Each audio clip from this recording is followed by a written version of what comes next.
안녕하세요. 영숙입니다. 오늘은 서울 강서구에 있는 마곡지구라는 곳에 왔는데요. 강서구 하면 김포공항이 가장 먼저 생각나는 곳이기도 하죠.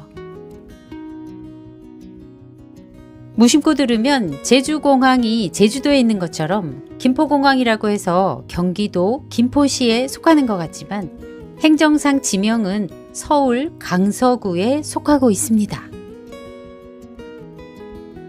김포라는 지명이 붙은 이유는 과거 개항 당시에 공항 일대가 경기도 김포군 양서면이라는 곳이었기 때문인데요. 지도에서처럼 강서구는 김포시와 바로 인접한 지역이란 걸 알 수 있습니다. 그러니까 강서구는 이 김포와 경계에 있는 서울의 서쪽 끝인 지역이라고 할 수 있습니다. 영상을 찍는 동안 이 공항에 이착륙을 하는 비행기 모습을 간간히 볼 수 있었는데요. 언제쯤 안심하고 비행기를 탈 수 있을지. 강서구에 위치한 마곡지구는 서울 시내에서 이 마지막 대규모 개발지로 서울시청과 서울주택공사인 SH가 단독으로 추진 중인 서울시 자체 개발 사업으로 규모는 위례 신도시의 반 정도 크기입니다. 마곡지구는 개발을 시작한 지가 얼마 되지 않았는데요. 개발 전 이곳은 공항 주변이라 당연히 평지인 논밭이 대부분이었고요. 원래는 서울 월드컵 경기장 부지였다고 합니다. 서울에서 김포공항을 가다 보면 이 우측으로 보이는 허허 벌판이었던 곳이 이렇게 변한 건데요.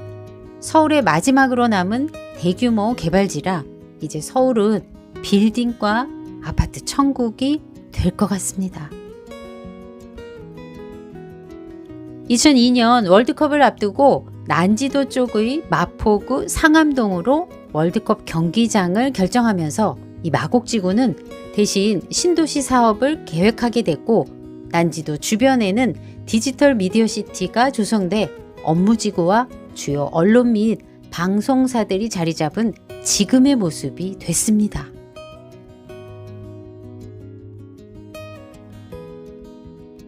마곡지구의 위치를 지도에서 확인하면 거의 직사각형 모양으로 돼 있는데요. 이 마곡지구와 행정상 지명인 마곡동의 모양이 서로 비슷하게 생겨서 마곡동 전체가 거의 마곡지구에 포함된다고 보시면 될 거예요. 마곡지구 안에는 공항철도를 포함해 모두 3개의 지하철이 지나가고 있습니다. 강서구와 하남, 강동을 운행하는 5호선과 역시 강서구 개화동과 송파구 방이동을 운행하는 9호선 그리고 공항철도 이렇게 3개의 노선인데요. 9호선과 공항철도의 환승역인 마곡나루역은 마곡지구 중앙에 있고 5호선의 마곡역과 발산역은 마곡지구 바깥쪽에 있습니다. 서울의 서쪽 끝이라 북서쪽에 위치한 고양시와 한강을 사이에 두고 서로 마주보고 있는 위치인데요. 강변을 중심으로 교통지역으로 유명한 강변 북로와 올림픽대로 그리고 수도권 제1외곽 순환 고속도로가 근거리에 있고요. 남쪽으로는 인천과도 인접하고 있어 역시 교통지역인 경인고속도로도 근거리에 있습니다.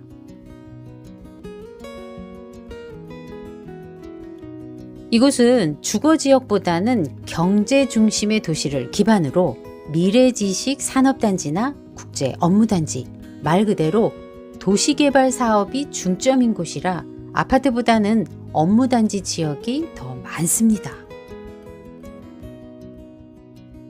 개발 사업을 칭하는 명칭은 엠밸리로 M은 마곡의 마를, 밸리는 골짜기라는 뜻을 가진 영어의 합성어라고 하는데요. 그래서 아파트 이름이 모두 엠밸리로 돼 있습니다. 주거지구와 업무단지의 위치가 어느 정도 나누어 분류가 돼 있긴 한데요. 업무단지 쪽은 아직 공사 중이거나 빈 곳이 많아서 모두 입주가 된 후에야 정리된 모습일 것 같습니다.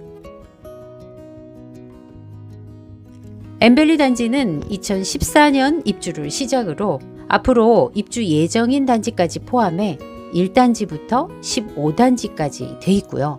전부 12,800세대 정도로 화면에서처럼 9호선인 방화역과 5호선인 마곡역을 중심으로 이 니은자 모형으로 모여 있습니다. 2014년 준공부터 앞으로 입주 예정인 이곳의 아파트는 지하철 역세권이나 위치에 따라 가격에 차이가 있는데요.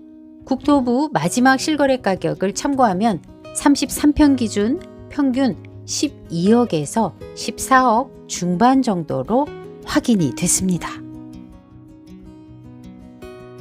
이곳 마곡지구의 주거단지나 업무단지의 건물들은 대체로 층수가 낮다는 게 특징인데요. 가까운 거리에 있는 김포공항으로 인해 고도 제한이 걸려 있어서 고층 건물은 지을 수가 없기 때문입니다. 그래서 엠벨리 전 단지는 아무리 높아도 최고층이 16층으로 돼 있어서 개인적으로 저층을 좋아하는 저로서는 안정감이 있어 보이긴 합니다.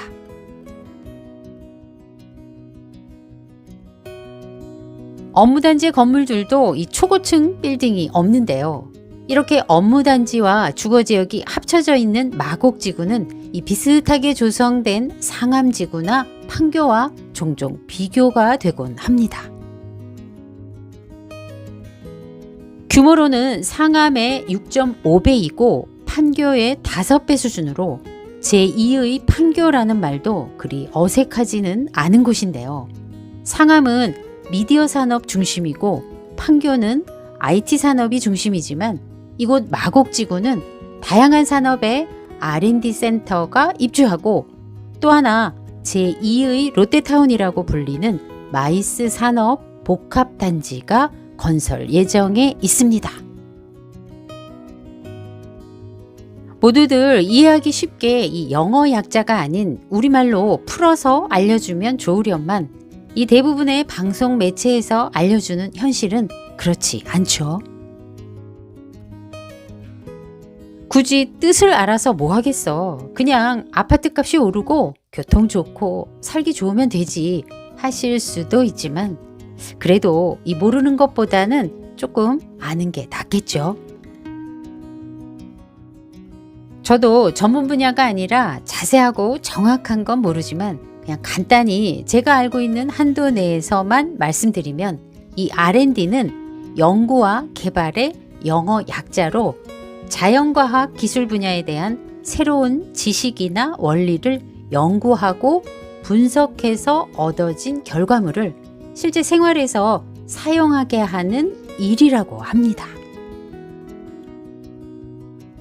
마이스 역시 영어의 앞글자만 딴 약자인데요. 간단히 말하면 일반인들을 상대로 하는 게 아니라 기업이 기업을 상대로 하는 서비스 사업이라고 하는 건데요. 이 기업 간의 회의나 관광, 협약, 전시 등 기업을 상대로 종합적이고 좀 더 세분화된 관광 산업이라고 할 수 있습니다.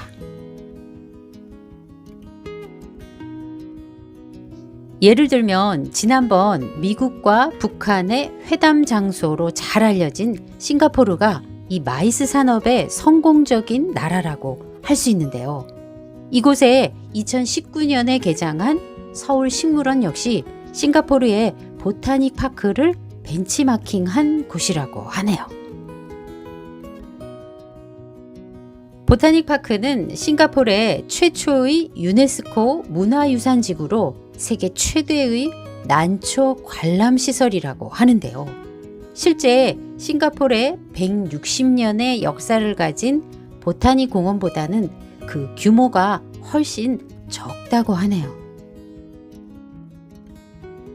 그래서 그런가 이 강서구에는 보타닉이란 이름의 상업시설들이 다양하게 검색이 되곤 합니다. 작년 기준으로 약 150개 기업이 이곳 마곡지구에 입주한다고 하는데요. 아직은 군데군데 빈 곳이 있지만 아마도 시간이 지나면 아파트와 건물 숲으로 변해 있겠죠.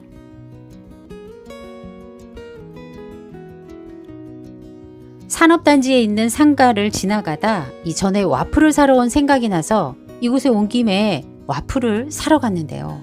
이 원상복구한 상태의 빈 상가로 바뀌어 있더라고요.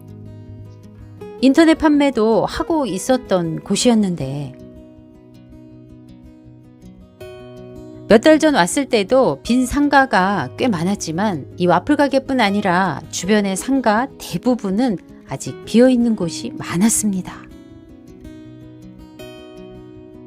어느 장사나 자영업은 이 그만두는 것도 그렇지만 나오면서 원상복구를 할 때 옆에서 지켜보는 것만으로도 마음이 아팠던 기억이 있는데요.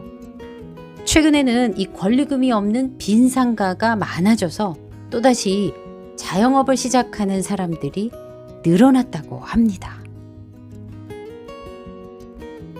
장사는 해야겠고 최저임금은 높고 비대면 영업 속에 배달비와 원재료비, 인건비, 임대료, 그리고 코로나 이중, 삼중의 고통 속에서도 이 자영업을 시작하려면 사법고시보다 더 힘든 시간을 버텨야만 하는데요. 그마저 현상 유지라도 하면 다행일 겁니다.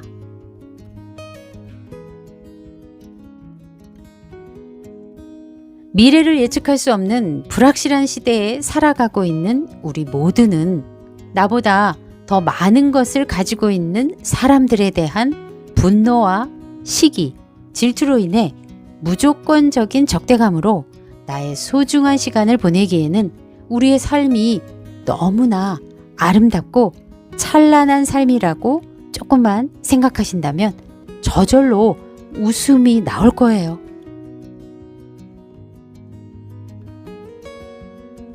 오늘도 함께 해주셔서 감사합니다.